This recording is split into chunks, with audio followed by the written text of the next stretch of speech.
আমায় সবাই জিজ্ঞেস করে কে তোমার লাভলি, কার জন্য তুমি গান গাও।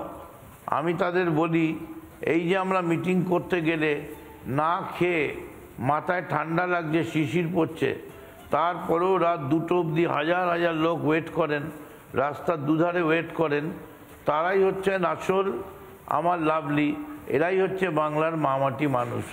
আজ সরস্বতী পুজোর দিনের বাংলার সমস্ত সরস্বতীকে প্রণাম করে আজকে এইটুকুনি আমার হৃদয়ের অন্তঃস্থল থেকে বলি, আমার জীবনের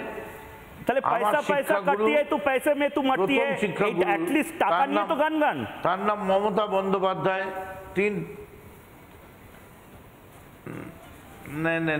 আমার জীবনের প্রথম সরস্বতী হচ্ছে মমতা বন্দ্যোপাধ্যায়, যার কাছ থেকে আমি রাজনৈতিক শিক্ষা নিয়েছি, হাতে খড়ি হয়েছে।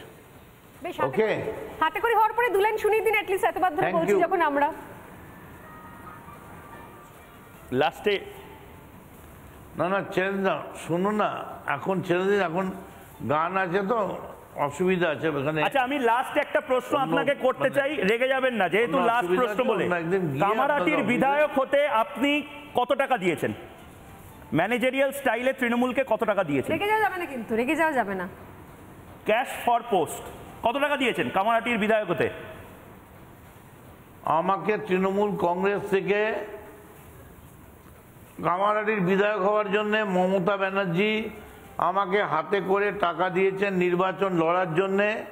একটা টাকাও কোনোদিন দিতে হয়নি, একটা সিঙ্গেল শুকনো কাঁচা টাকাও তৃণমূল নেয়নি। উল্টে তৃণমূল বিভিন্ন জায়গা থেকে সাহায্য করে আমায় ইলেকশন লড়ার জন্য সাহায্য করেছে।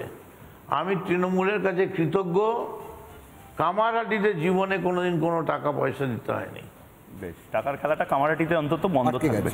অনেক ধন্যবাদ মদনদা রিপাবলিক বাংলার সাথে কথা বলার জন্য। নতুন একটা অ্যাঙ্গেল স্বর্ণালী আমাদের, এবং খুব স্পেসিফিক্যালি বলা হলো এই আইপ্যাক।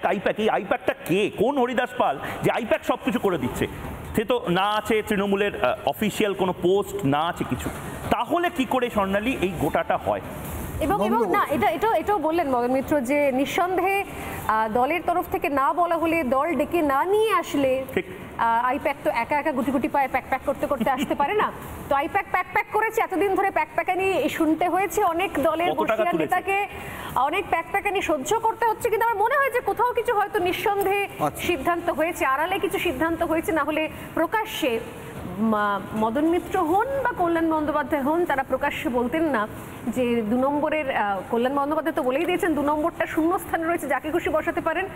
আর আইপ্যাকের যে বিদায় ঘন্টা বেজে গেছে নিশ্চিত করে দিলেন মদন মিত্র। নানা ধরনের কন্টেন্ট দেখার জন্য লাইক করুন, শেয়ার করুন আমাদের ফেসবুক পেজ, সাবস্ক্রাইব করুন আমাদের ইউটিউব চ্যানেল। পাশাপাশি অন্যান্য ব্রেকিং নিউজের জন্য অবশ্যই চোখ রাখুন রিপাবলিক বাংলায়।